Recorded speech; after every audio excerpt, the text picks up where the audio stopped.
Welcome back to Your Story Medicine.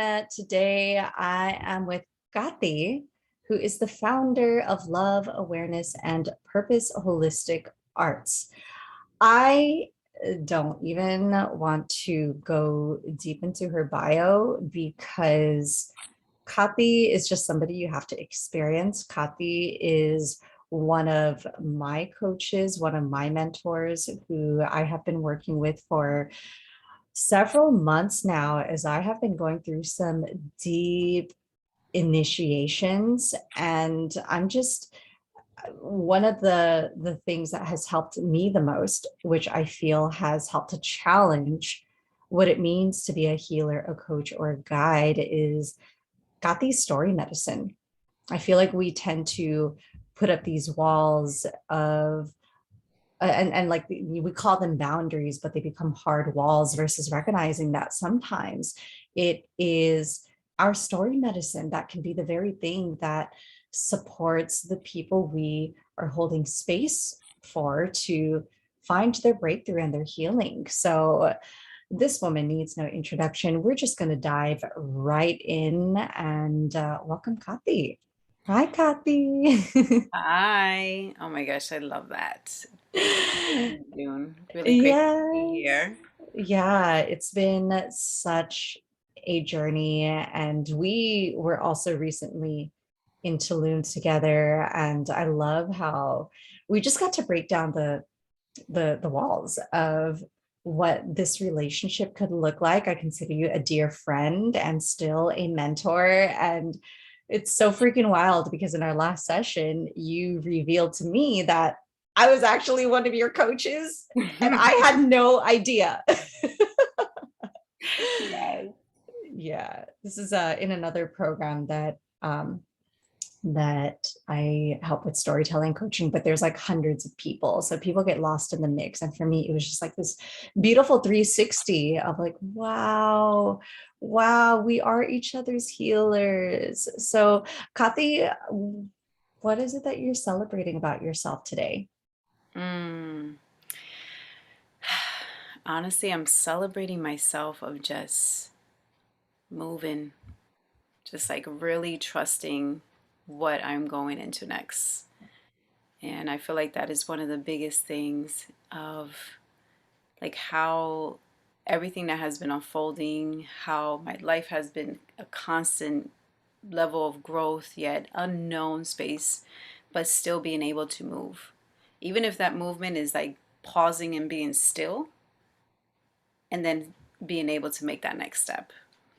So just trusting and knowing, like, even like one of the things that has been an ongoing journey for myself has been like desiring to have a teacher or an elder letting me know, okay, it's okay to go. This is the way to go. And so I'm celebrating myself because now it's like brought me more peace and ease when I don't have that, but I have it right here in my heart, in my space. And I can hear it, and I go back out into the earth and go back into the great mother and just like really checking in and just feeling that go.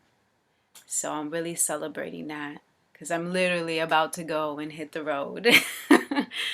This is nothing new. Where are you calling in from and where are you traveling to next?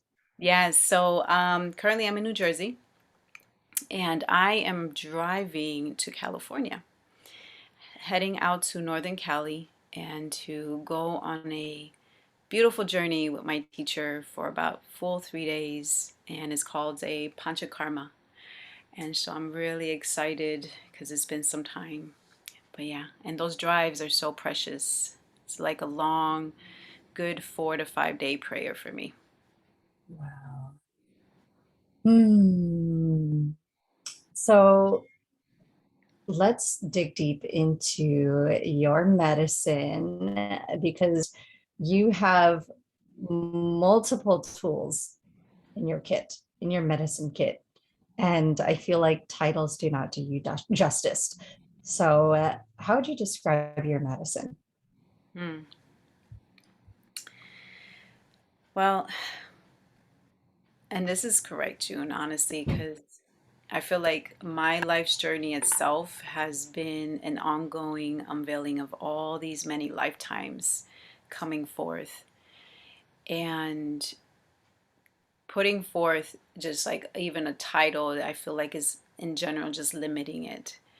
But honestly, living in this society, it's like, okay, let me just put this name out. But the way of how I bring forward the medicine that constantly is growing is assisting souls going beyond their edge, assisting souls to really see and feel and coming back to their body and know that there is something ancient within them, ancient within their blood, ancient within the cells of who they are.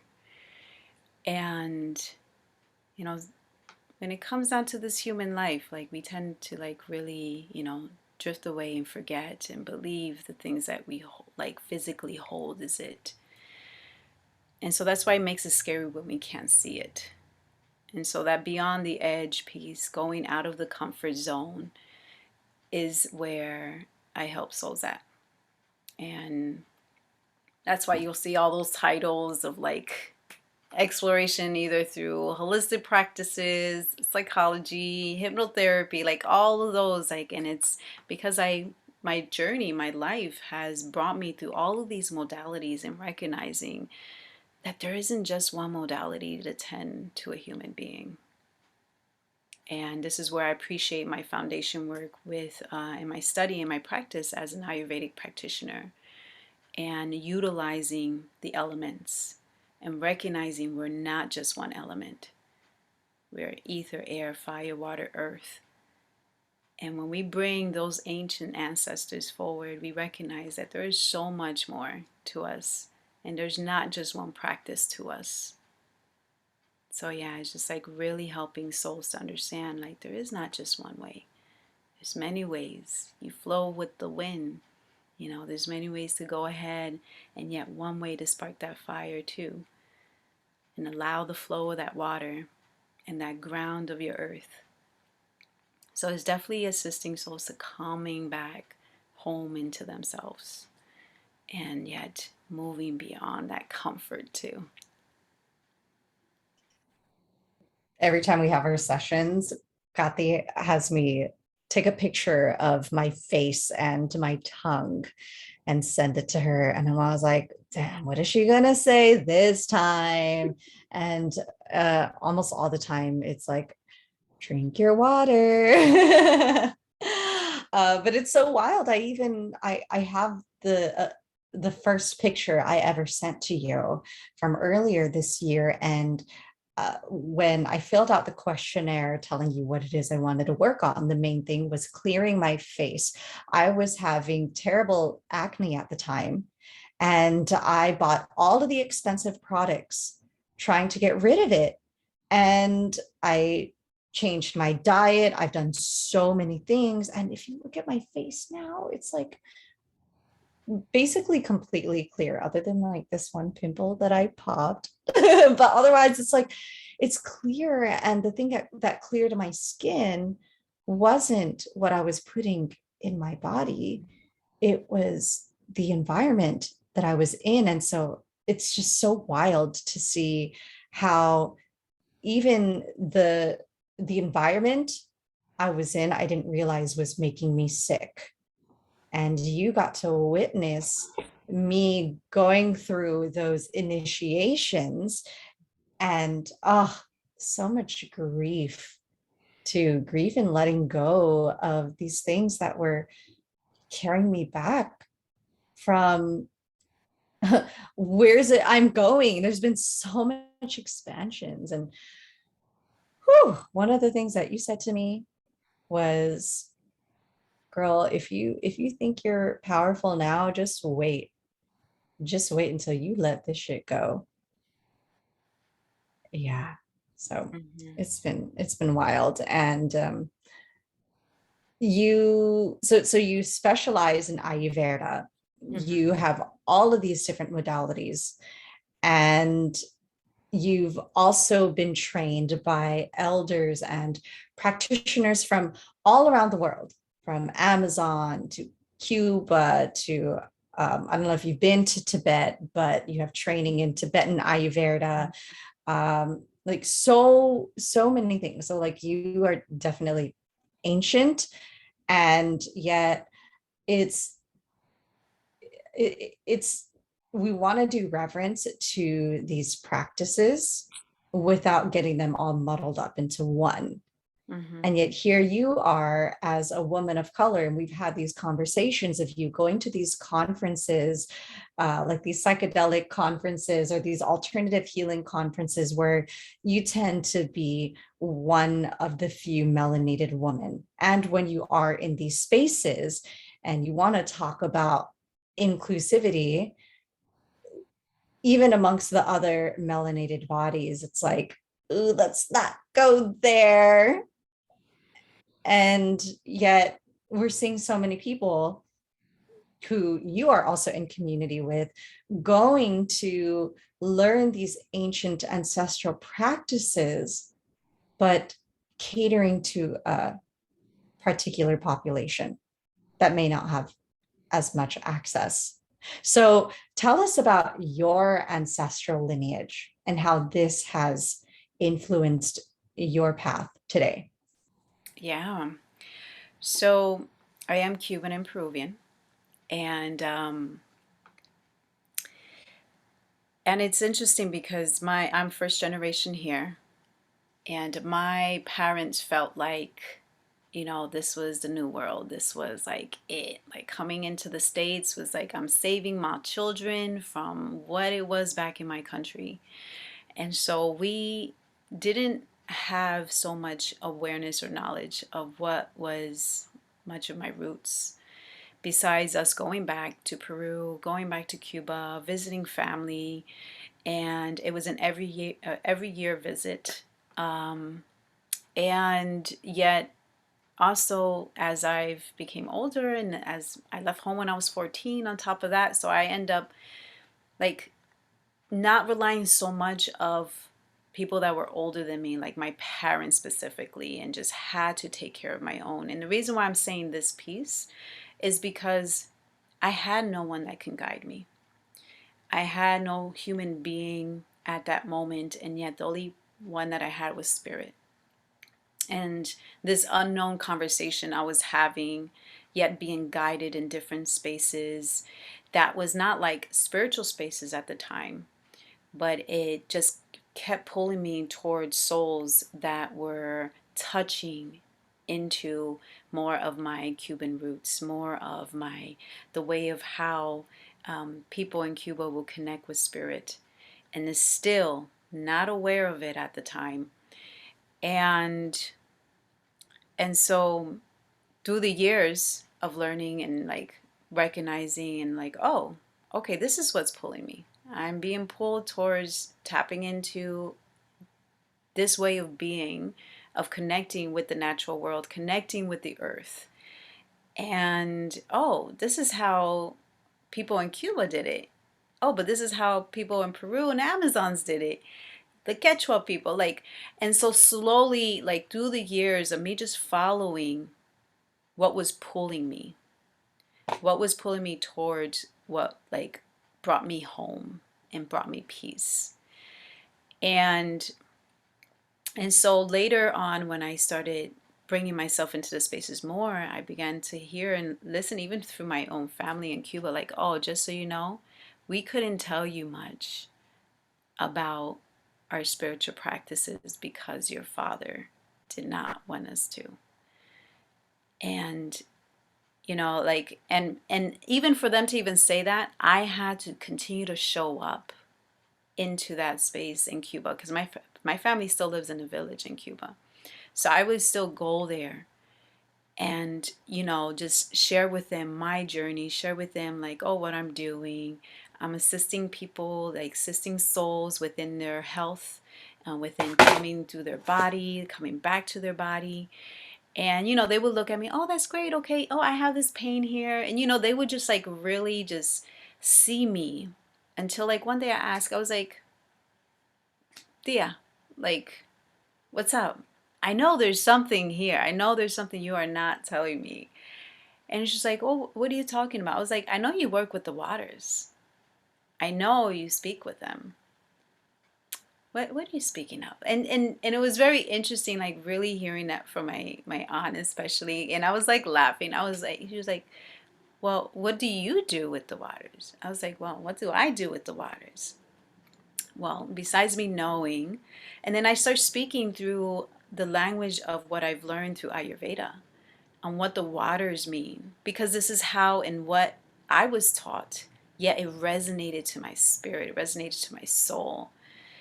And that's when I was able to communicate. And then she slowly opened up and felt peace in a sense of saying, like, listen, your father told us whenever you came out here for us not to share what was our spiritual practices. Your father was in it, your father was a part of it. But ever since his mother passed away, he didn't want to have anything to do with it. And, that hit hard because I would see my father in how much pain every time Mother's Day was around, every time my grandmother's birthday would come, like deep, deep sorrow and heaviness, yet he was a minister. Like my parents are ministers. And so they seen another way of being connection with spirit, being connection with God in this way. And yet my aunt was saying, like, was able to share with me then. And she was like, yeah, you know, your grandmother was a midwife, but also spiritual healer for the village. And so was many before her. And I'm also a spiritual healer. I'm also, like, she didn't say in that way, like spiritual healer, but, like, she's like, I'm also, holding this space for our people. And the main guide that is in my space is Yamaya. But for your grandmother, Yes. Oshun. And then, like in all of this, and then when she opened up, I was able to hear all the stories. And then I spoke to my other aunt, who is literally like a storyteller. Like, you listen to her, she guides you through everything. And it's like, I'm like, Tia, tell me, like, share with me, how did our people like really tended to themselves? And and yeah, so it just really, and that was more of my Cuban roots, right? Like, and then out of nowhere, my uncle, who's like totally not involved in it at all, like he's out in Miami, he was like, oh, listen, I want to give you I forgot the exact name of it. You know how they give you like a printout of the tree of like your ancestral tree and stuff like that, like Family tree. family tree, thank you. I like ancestors tree. So it went really back to where it showed that my father's side came from Congo. And I was like, what? And I had to show that to my father, because my father also, even though he was very brown and his mother was black and his grandfather was black, and yet his father's side was from Spain. Like, and my father held that part back. Like, he wasn't aware of it, but his father's father, like my father was raised with more of his grandfather on his father's side. And he was Spaniard, and they praised more of like people that were more light colored. And so when I showed him this, he was like, no. I was like, Dad, just so your cousin gave it to me, like, and just, and they're elders, they're like in their 80s. And so yeah, so it's just that, and that's just in my Cuban side. And as for my Peruvian side, like, connecting in that way has been a long journey, which brings me in a journey of my relationship with the feminine, and really witnessing my mother and her mother, who also was Quechua, and but yet was not known. My mother's father holds a lot of like Afro-Peruvian, but then also from Japan too.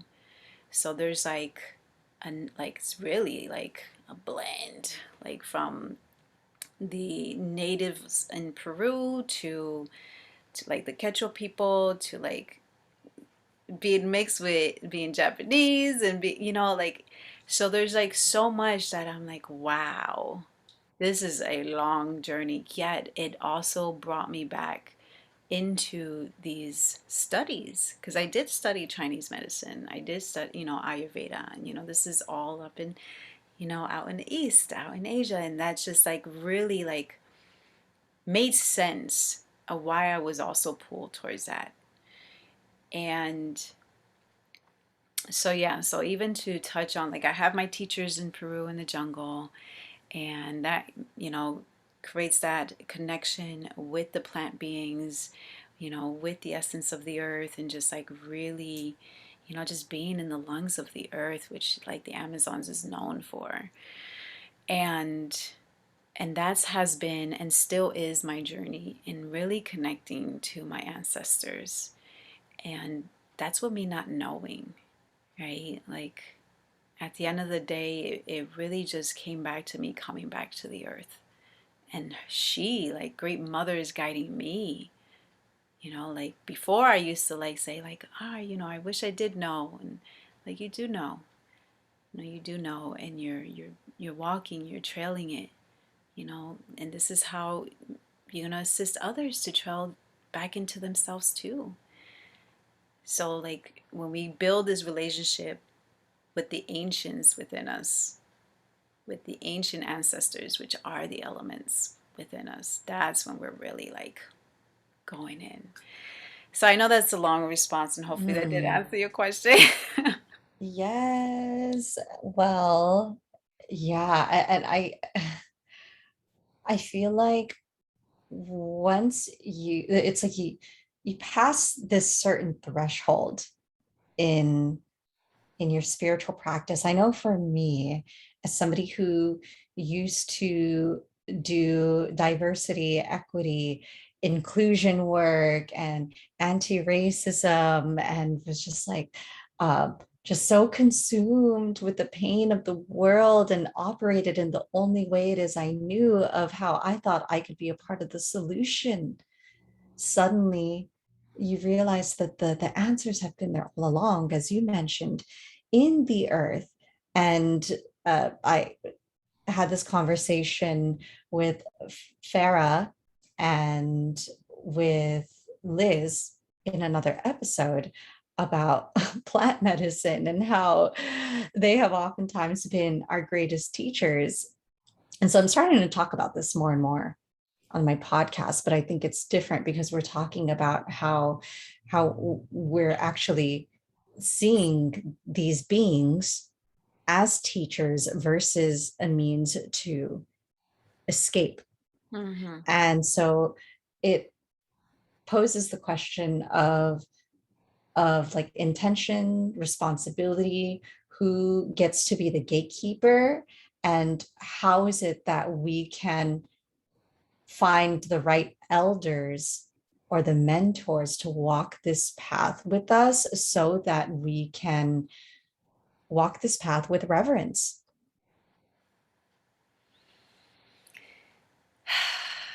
Yes. Yeah.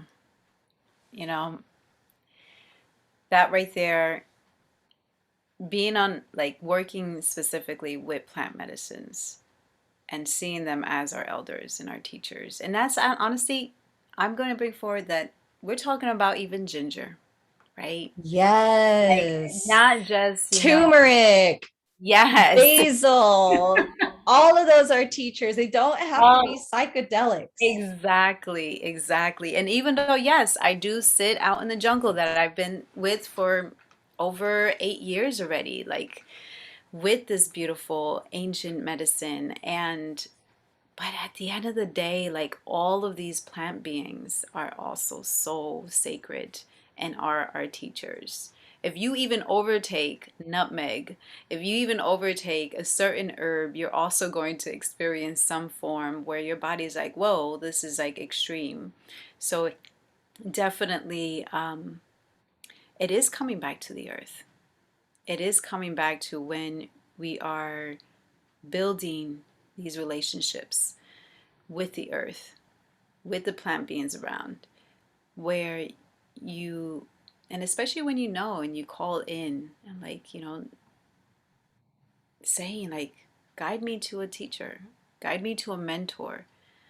And yes, they are also our teachers. But even, and I'm saying it from a space of like coming and leaving home at 14 and not even having that question, because at that time it was pretty like not even trusting anyone at that time outside of me. But that relationship with the plant beings, the earth, that automatically guided me. That guided me to my next teacher. I remember going to Peru, and this time, like people say, "Oh, you're going to Peru, you're going to sit with medicine." I was like, "Nope, I'm just going to connect with the land. I'm not there to go on a journey through psychedelics and like be with the plant. Like, yes, I want to be with Abuela, but that's not my intentions. I'm going to be with the land of where my mother was born at." And it slowly guided me to my teacher, where she was showing up.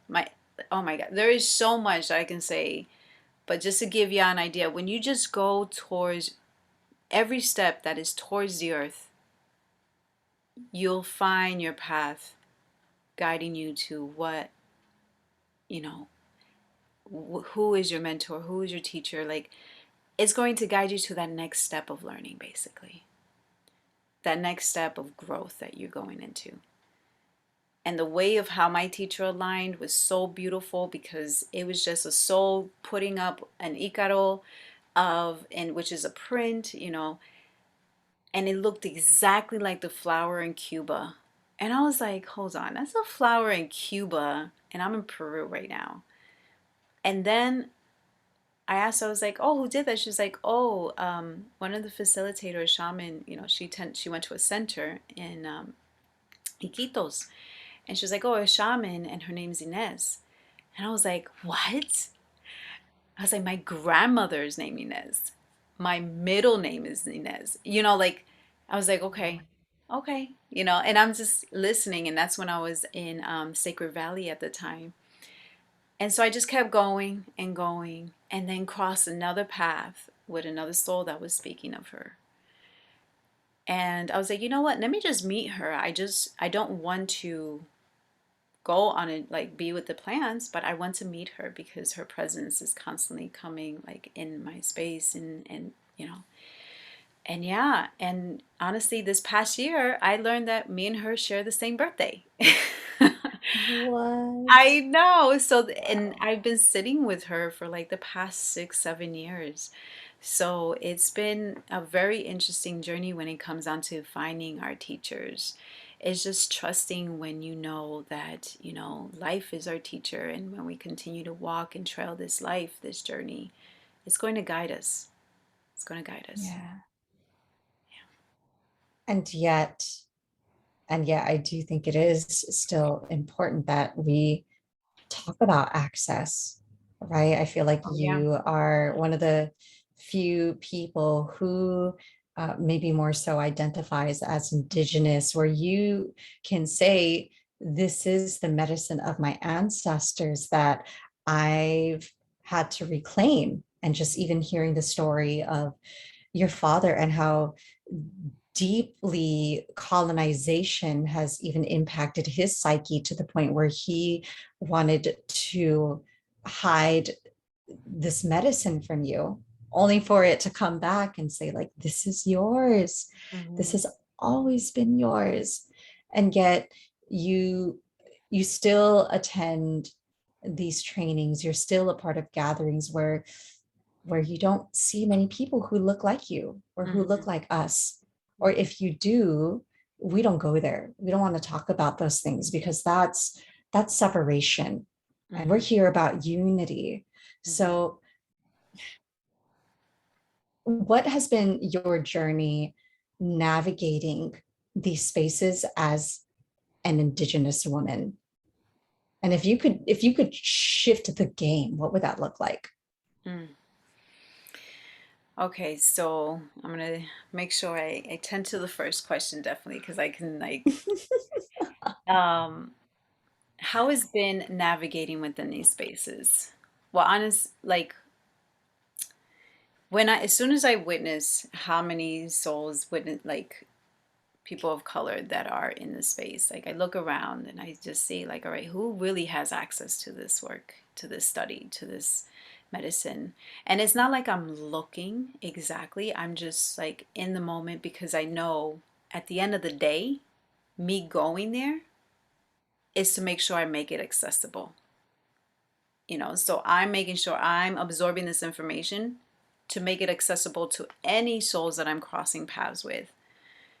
And so, but when I begin, and I remember actually the last, it was a psychotherapy, psychedelic retreat space. And they asked the right question, right? Like they end up saying, it was actually Martin Luther King weekend. And, they were sharing about what MAPS is doing and how MAPS is making sure it's being accessible to people of color. And I was getting like fired up in a sense, like, okay, like I hear you, even though I see only 3 people here of color, and it's like 40 people, 40 beautiful souls that has, the intentions of wanting to bring this out to the community, but yet there's only 3 of us, three additional, me, there was a nurse, a doctor, and another psychologist. So, and I'm thinking one of them were going to speak up, raise their hand, and say something. And this is where I'm like witnessing of like who else is speaking up in these spaces, right? And I'm the youngest on top of that. Okay. And so I had the opportunity to actually bring forward the sense of like how, like, what is it that we can make sure to bring this into these spaces? And I raised my hand when I noticed like they weren't coming forward. I was like, you know what, I'm gonna have to do, I'm gonna have to ask. I raised my hand and I'm like, and always appreciating, giving gratitude, because that's important. Because at the end of the day, you know, these spaces is bringing in a different consciousness. Psychedelics alone is bringing us into a different way of being and thinking, and we're still learning, right? So I mentioned to them, I was like, first of all, I appreciate this space and I appreciate you acknowledging, and that MAPS is creating that. What is MAPS?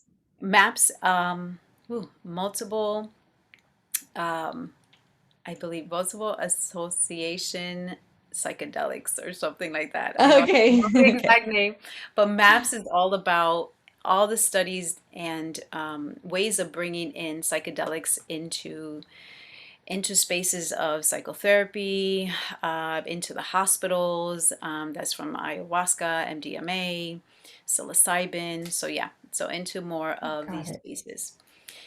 And so they're bringing in a lot of the studies forward. So they were talking about MAPS doing that, da da da. And then from there, I brought in the question of asking, I was like, well, first of all, I came here and I gifted myself this. It's my birthday weekend. I'm born on the 17th of January. It's my birthday weekend. And I'm saying this because I know that not many people of color have access to this. And I see it based on, I see it based on my brothers and sisters that are here. And knowing that, how are we actually making this accessible? Are we really bringing in, are we really bringing in this study? Are we really bringing this into our communities? Do you think people of color are actually going into counseling? Do you think they're actually in search of it? They don't even know they need it. They don't even know they need that space to pause and reflect. Yeah. So how in the world are they going to even know this even exists? Like, for us to even bring this forward, it requires us to go ahead into the communities, into even a person of color, like literally I'm like a person of color yoga studio, or going into these spaces that has no idea, and just collaborating with the people, and not expecting that they're going to come into these spaces paying over thousands of dollars to learn and be in this. Like, no. And I share with them because I offer a yearly holistic tour. And I was like, that's what I'm doing. Like, I'm making sure that everything that I'm learning is going back to the people. And this tour is all about talks and clinics, donation based, because at the end of the day, what is missing out is that not many know about it. And the first step is to help, is to bring forward how can we continue to share this knowledge that we know, this wisdom that we've gained. And so start with collaborating. Start by bringing this work into spaces and not making them as expensive too. Doing some by donation or pop-ups of talks in these spaces. Because, like our people are where they're at because they just don't know. And it's not their fault. It's just, it's the souls that are choosing to embody this work needs to also know, like, okay, let me bring this to my people. And how am I going to do that? How can I make sure that that's going to be accessible in any form of way?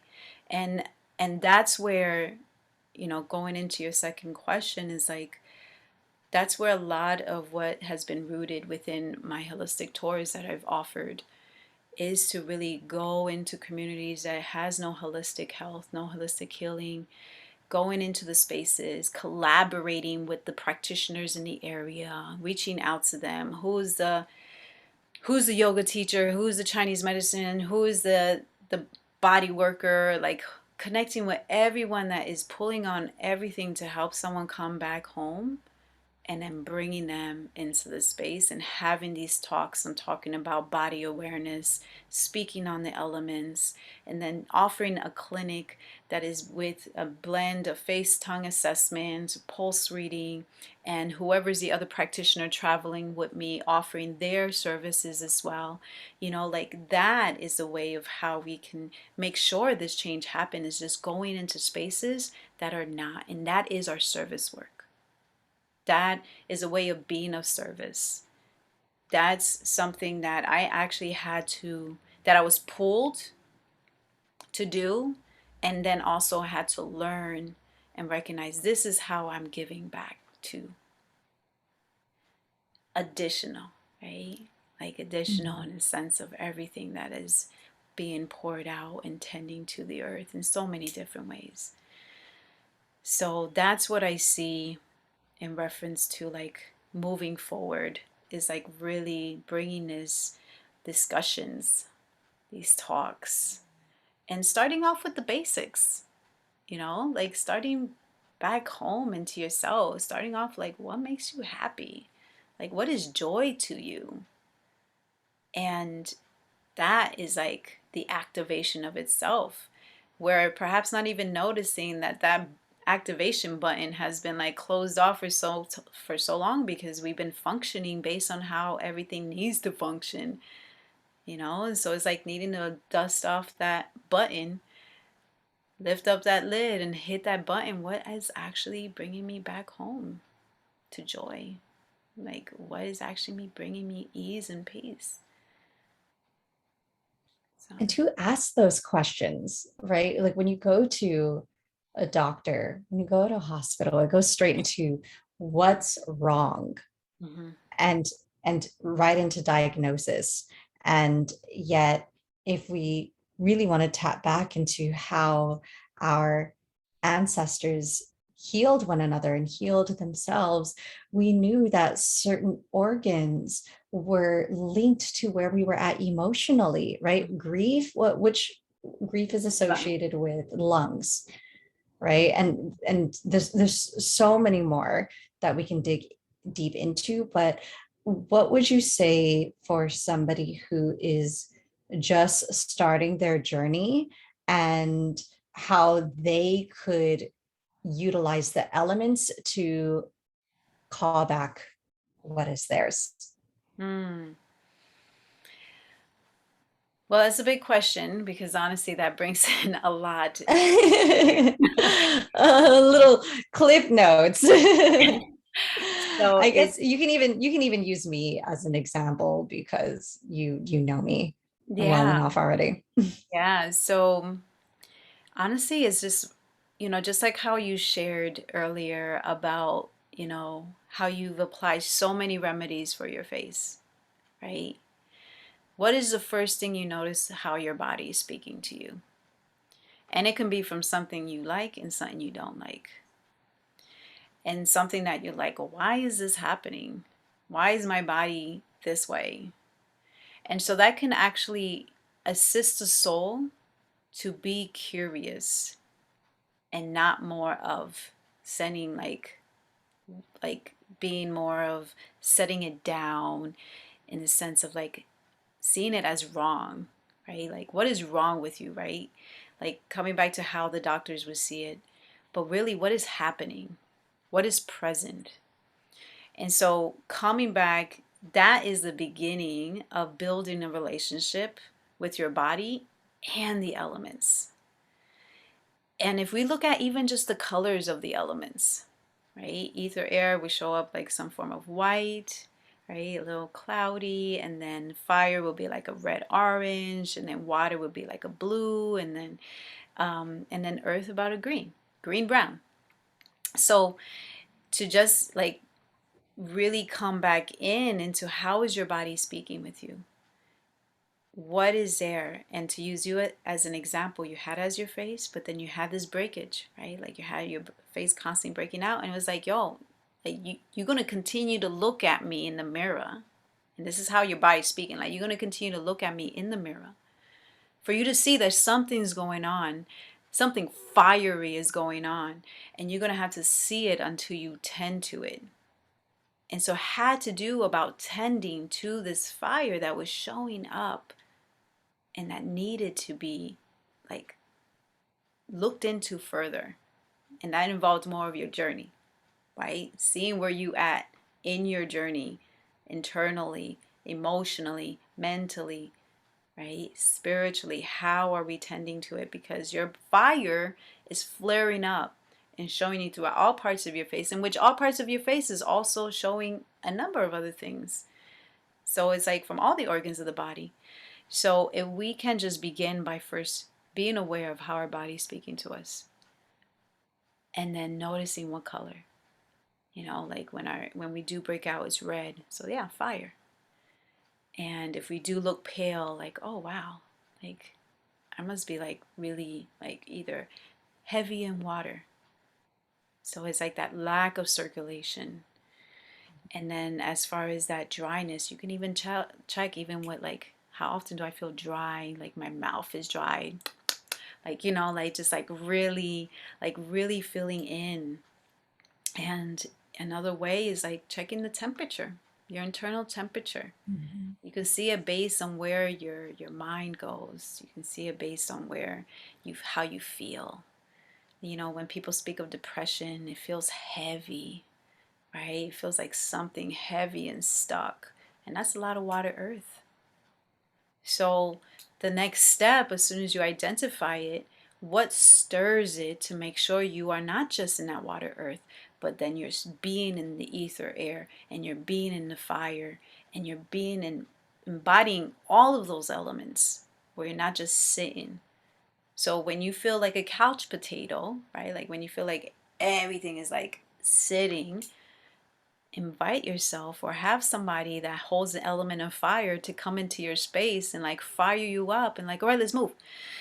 Let's breathe, this. And just again, if we can just begin to see things of how the elements become. And so that's somewhat of a cliff note. Whew. Yeah, and one of the best prescriptions you gave to me was to go and get body work done, not Oof. just because it's a massage and it's going to make your body feel good, but go and allow yourself to be touched, to be held by somebody else who can help move that stagnant energy. Be okay with being held by somebody else. There are people who have chosen this healing, this path as their dharma. Mm-hmm. Trust that. And so now I go and get body work regularly. I see Yes. them just as important as going to get a checkup for a doctor. And before, I did not want anybody to touch my body. And so even that assignment alone has shifted my life to where I'm like, okay, it's about that time for another massage. And then also, June, remember to massage yourself. The Mhm. oils, oh my gosh, I need to order more oils from you because I'll just like massage myself with those oils and I'll be like, ooh, wow, suddenly I love myself a little more. I am my first healer. Mhm. Mhm. So Kati is on the road and is embodying the very solution it is she wants to see.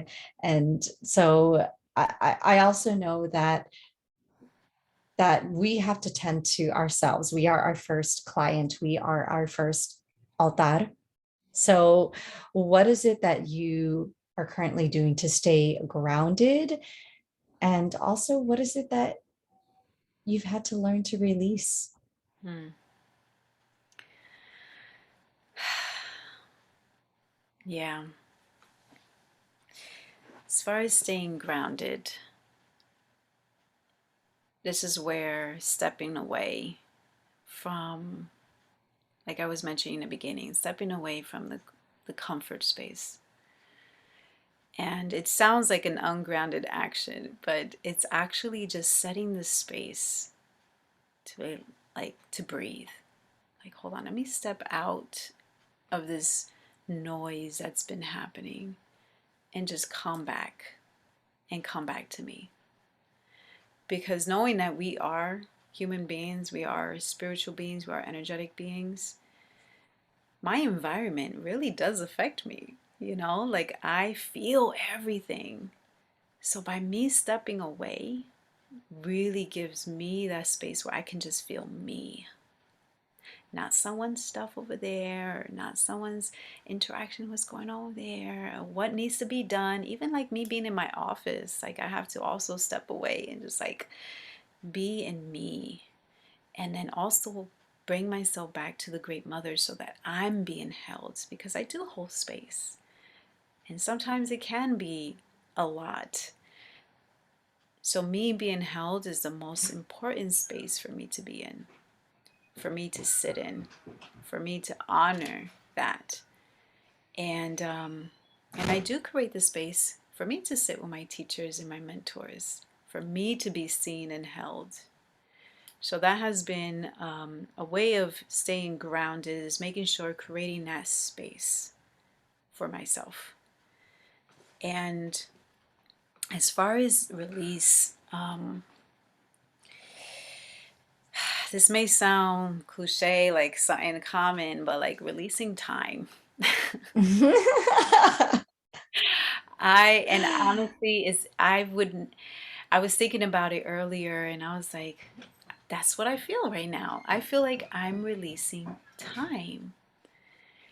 And the reason why I say that is because I found myself in feeling like I have to make sure I'm showing up, and showing up, for the earth, showing up for the people, and then also putting a time on it. Like, I got to do it now. I got to do it now if it's not going to get done. And like, no, that's ego right there speaking. Like, fall Hmm. back, cat.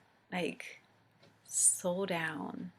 Trust where you're at right now and allow yourself to be.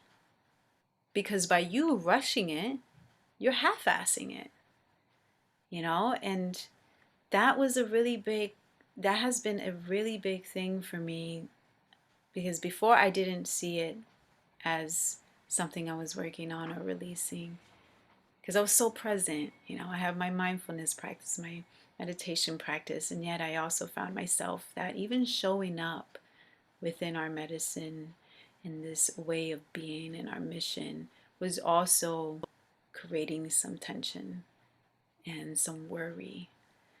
And that's where breathing and trusting where I'm at. This is where the practice comes in, right? How our meditation practice, how our stillness practice, how our breath practice. So that's where I'm finding myself in the moment, is releasing this sense of time, that there's a time limit. If I don't do this now, then our people won't get it now. If I don't do this now, then our people won't be healed. And even like for myself, like, oh, I'm supposed to show up this way by this time. Like so many. And that's what I'm releasing and working on.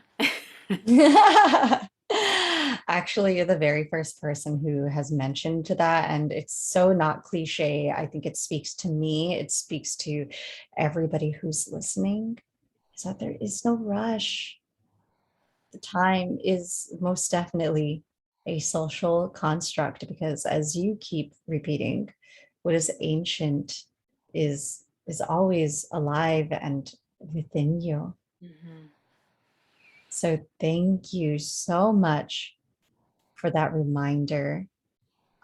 And speaking of ancient, if you could envision yourself as an ancestor, as a future ancestor, looking back on on either present day Kati or even the version of Kati who was like, what is happening to me? What are these voices? What am I seeing? Am I crazy? Is this the right path? What is it you would have to say? Hmm.